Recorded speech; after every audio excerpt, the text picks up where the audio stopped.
Електронско банкарство за извршување на платниот промет со странство за потребите на државата и државните органи воведе Народната банка на Република Македонија.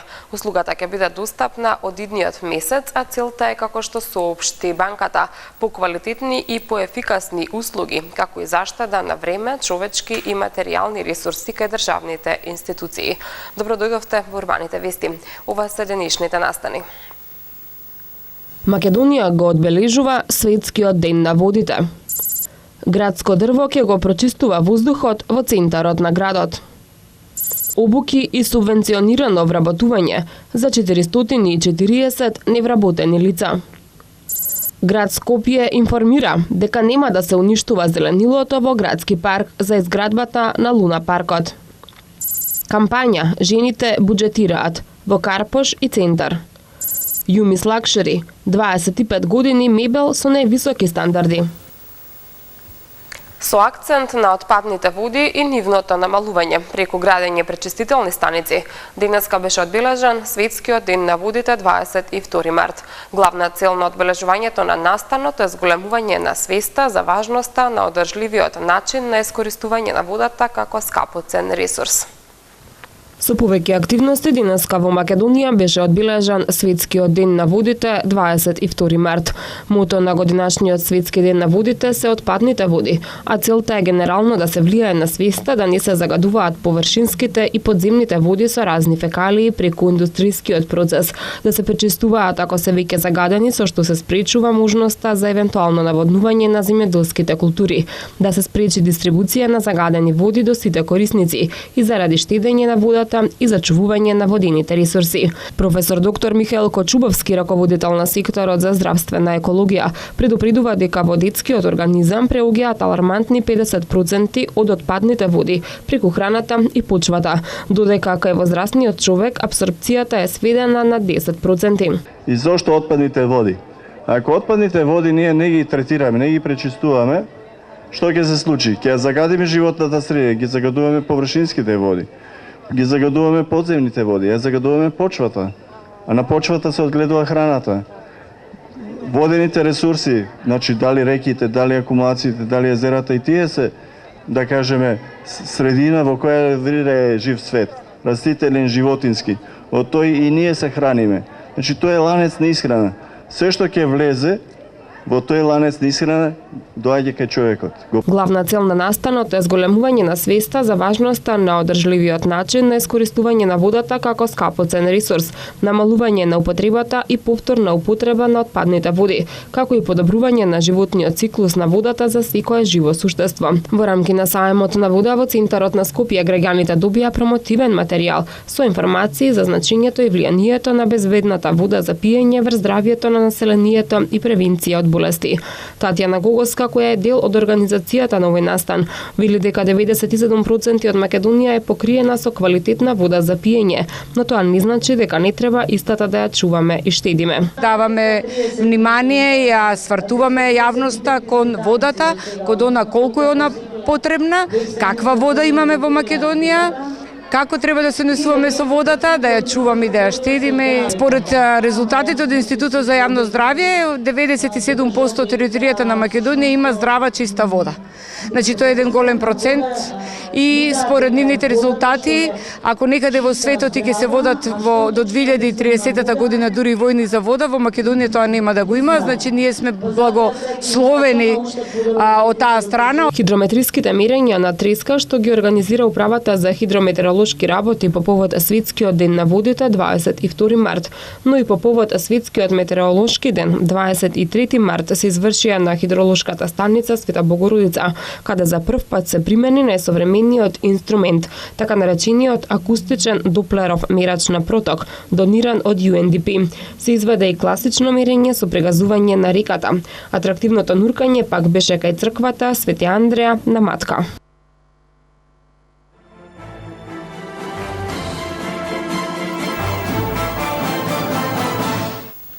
Денеска беше промовиран проектот за клима и заштита на климатските промени City 3 во центарот на Скопје. Се работи за зелен билборд, прочистувач на воздухот, кој представува вертикална структура од специфични видови мов со васкуларни растенија, кои јадат ситна прашина, азотни оксиди и азон и имаат способност да неутрализираат 240 тони јаглерод диоксид годишно.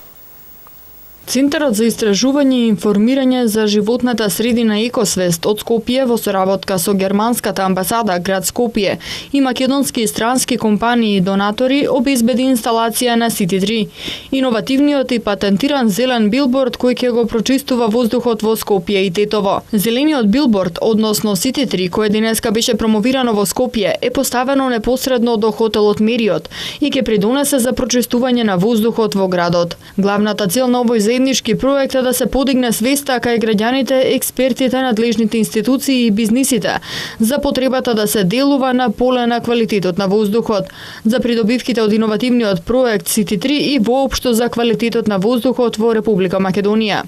City 3 е вертикална структура од мов со висина од 4 метри, ширина од 3 метри и длабочина од 60 сантиметри. City 3 представува комбинација од специфични култури на мовови со васкуларни растенија, кои јадат ситна прашина, азотни оксиди и озон и имаат способност да неутрализираат 240 тони јаглерод диоксид годишно. Целиот процес трае веќе година дена. Не можам да кажам дека беше лесно, беше предизвик во секој случај за нас. Од причина што прв пат правиме нешто вакво. Мислам дека за секој нареден ваков проект ќе научиме многу повеќе околу увозите, растенијата и така натаму и ќе биде полесно, но како за прв проект бараше доста време, доста ангажман. Самиот проект е иновативен и е тука за да стимулира општините, компаниите, граѓаните самите да придонесуваат за проширување, пораст на зеленилото во градот. Значи, ние сакаме да испратиме порака со овој проект дека зеленилото треба да се негува, одржува, зачувува и многу поважно да се проширува на територија на град Скопје. Мововите и васкуларните растенија ја привлекуваат и фаќаат ситната прашина, а потоа ја претвораат во фитомаса која ја користат како храна. Овој растителен филтер ги компензира загадувачите од 417 автомобили на годишно ниво и може да се адаптира на секоја животна средина. City 3 има ист ефект како 275 дрвја. Досега City 3 е успешно инсталиран во повеќе европски градови. Auch das Auswärtige Amt ist mit von der Partie unterstützt. Германското министерство за надворешни работи учествува во ова, поддржува климатски проекти со средства од климатската надворешна политика. Основната цел при тоа е да се создаде подобра свест за потребите за заштита на климата, заштита на климата која се сваќа како дел од превентивната безбедносна политика. Со средства од климатскиот фонд, Германското министерство за надворешни работи во 2016 година поддржа 2 проекта во Македонија, а еден од нив е токму City 3. И за 2017 година се предвидени нови проекти. Се надевам дека овој билборд е прво град Скопје, меѓутоа нема да биде последен. Се надевам дека примерот на компаниите кои што го поддржаа овој билборд ќе го следат и други компании. Градот Скопје секогаш отворен тука за да им излеземе во пресрет и да поставиме што повеќе вакви билборди кои што навистина мислам дека сите сме свесни колку ни требаат. Исто така се надевам дека овој билборд ќе негово главно влијание ќе биде подигнување на свеста на самите граѓани од аспект на колку е важна животната средина, од аспект на големата опасност која што ни надоаѓа од климатските промени и како секој од нас може да се вклучи во надминувањето на сите тие проблеми и за сите заедно да создадеме една подобра животна средина за сите нас. City 3 зелениот билборд чини околу 25.000 евра, а освен во Скопје се постави и во Тетово.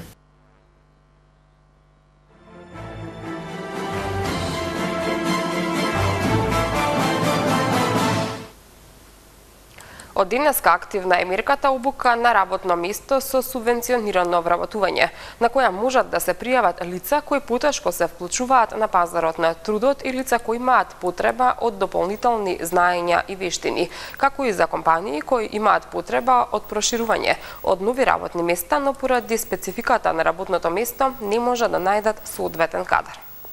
Сите заинтересирани невработени лица, но и компании кои имаат потреба од отварање нови работни места, од денеска можат да се пријават за мерката обука на работно место со субвенционирано вработување.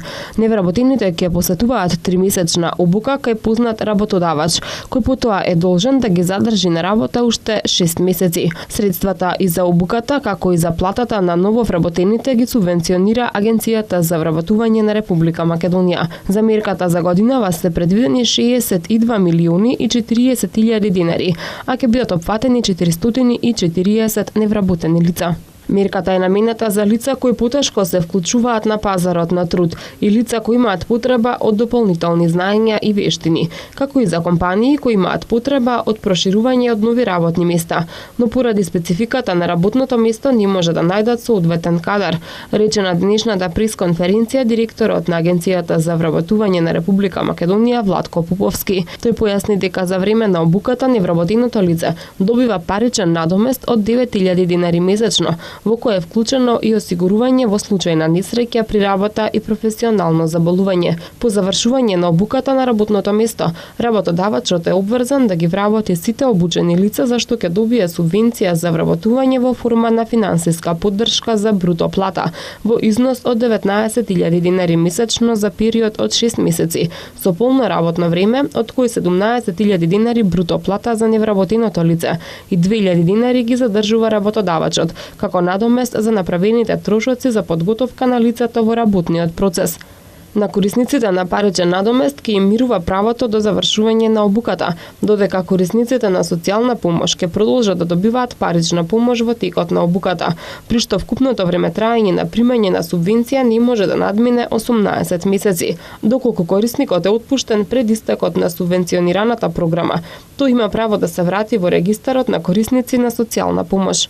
Во изминатиот период од 2013 до 2016 година со оваа мерка биле опфатени 984 невработени лица, од кои 863 се се уште на работа.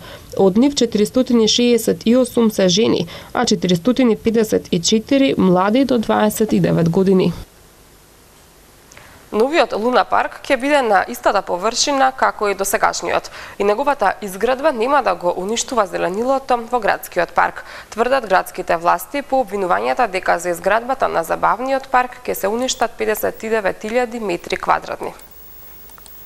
Откако во јавноста излегува информации поврзани со површината која ќе ја зафати новиот забавен парк и по шпекулациите дека за изградбата на истиот ќе се уништат над 59.000 метри квадратни, градот Скопје излезе со соопштение во кое се вели дека Луна паркот ќе се протега на истата површина како и досега и нема да се завзема и уништува зеленилото во градскиот парк. Сакаме да ја информираме јавноста дека според деталниот урбанистички план големината на соодветните парцели изнесува 84.070 квадратни метри, додека самиот забавен парк ќе се протега на истата површина како и досега, на површина од околу 24.000 метри квадратни, се вели во соопштението на град Скопје. Вкупната процената вредност за изградба на Луна паркот, набавката на реквизити и нивното монтирање ќе изнесува околу 400 милиони денари или околу 6,5 милиони евра. Главниот забавен дел на паркот ќе има 2 адреналински реквизити, 6 семејни и 18 детски реквизити. Во паркот ќе има разни видови лулешки, вртелешки, тобогани и сличен вид на забавно-рекреативни содржини. Во Луна паркот во отворениот дел ќе има влезна партија со билетарница, продавница за сувенири, ресторани, канцеларии за администрацијата, тоалети и гардероби за вработените, како и затворен мултинаменски објект со облик на школка. Целиот простор во Луна паркот ќе биде партерно и хортикултурно уреден и ќе биде поставена урбана опрема во согласност со темите кои ги прикажува забавниот парк. Со овие постапки скопјани конечно ќе добијат нов модерен забавен парк со нова опрема и реквизити, кој не е обновен од неговата изградба во 1973 година.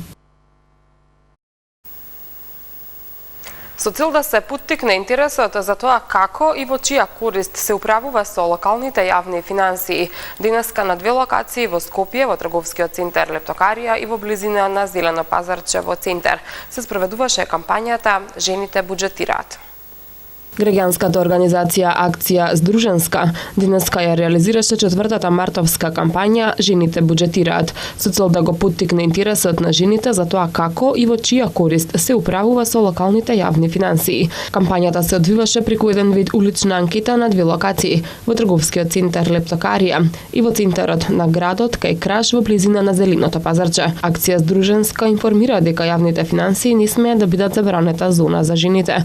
Кампањата освен во Карпош и Центар се спроведува и во Кавадарци, Радовиш и Струмица во соработка со локалните женски организации кои се вклучени во менторската програма за следење и застапување на родовата еднаквост во буџетските процеси. Кампањата е дел од активностите на проектот на Акција Здруженска за застапување на родово инклузивни буџети, поддржан од Civica Mobilitas, проект на швајцарската агенција за развој и соработка кој го спроведуваат НИРАС од Данска, Македонскиот центар за меѓународна соработка од Македонија и Шведскиот институт за јавна администрација од Шведска. Општата цел на проектот е да го унапреди третманот на родовите прашања во буџетското планирање на локално ниво.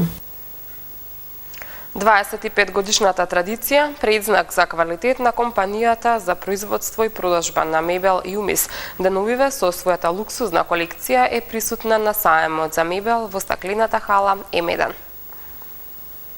Во стаклената хала М1 на Скопски саем во рамки на 43-тото издание на саемот за мебел се наоѓаат производите од најновата колекција на Јумис Лакшери, најатрактивната и најуредената изложбена просторија. Веќе втор ден на посетителите им нуди голем избор на луксузен првокласен мебел, секогаш во чекор со највисоките светски стандарди. Под мотото "Луксузен стил на живот", целта на компанијата која на пазарот постои половина век е да понуди мебел и целосни решенија за уредување на внатрешниот простор со модерен и рафиниран дизајн, изработени со несовремена технологија и високо квалитетни материјали. Јумис мебел нуди свежина, естетско совршенство, совршен дизајн исполнет со традиција и стил, а воедно македонско производство што гарантира квалитет.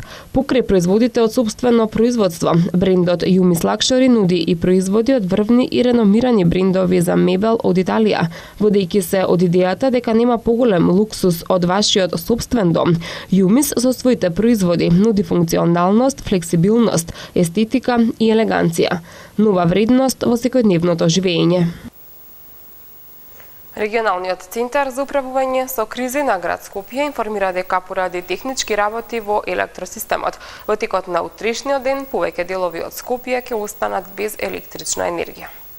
Од 9 до 15 часот утре без струја ќе бидат корисниците лоцирани на улицата Солунска глава во Драчево и дел од скопското село Глумово. Во периодот од 12:30 до 15 часот без струја ќе бидат и жителите од улицата Јустинијан I во Драчево, а од 9 до 12 часот дел од жителите од улицата Студеничанска. Во временскиот период од 9 до 11 часот без струја ќе останат корисниците од улицата Белкамен, броеви 8, 9 и 10, од улицата Васил Ѓорѓов, броевите 5 и 12, и од улицата Козара, број 5 во општина Центар. Од 8 часот и 20 минути до 11 часот и 30 минути без напојување со електрична енергија ќе бидат и дел од улиците Јосиф Ковачев, Вера Циривири Трена, Штросмаерова, Христо Ботанџиев, Даутица, Сагудати, Ѓорче Петров, броевите од 31 до 35 и Смолјани во општина Ѓорче Петров. А од 8:30 до 11 часот и 30 минути без струја ќе бидат потрошувачите од улиците Нивена Георгиева Дуња, Дренак и Балзакова во општина Киселавода. Регионалниот центар за управување со кризи на град Скопје информира дека прекините се поради закажани технички работи во електросистемот. Од утре не очекува преодно на облачување со појава на повремен краткотраен дожд во попладневните часови. Максималните температури нема многу да се менуваат, а негативни утрински температури не се очекуваат. За време на викендот краткотрајно ќе дува постуден северен ветер, ќе биде посвежо и ќе преовладува зголемена облачност. Ќе има и повремени врнежи од дожд притежно во западните и северните делови од земјата. Позначителна промена на временската состојба се очекува од почетокот на наредната недела, кога температурите ќе се спуштат за 10 степени. Од северозапад ќе најде релативно влажен бран, а од север ќе се спушта постуден воздух и ќе предизвика нагло опајање на температурата и промена на временската состојба. Ќе има зголемена облачност и врнежи од дожд, а на некои повисоки места и на планините се очекуваат и врнежи од снег. Во понеделник температурата ќе се движи од 7 до 11 степени, а во вторник од 9 до 13 степени. Следно во урбаните вести е МТМ Метео.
Пред самиот крај на вестите уште една информација која што пристигна од општина Карпош.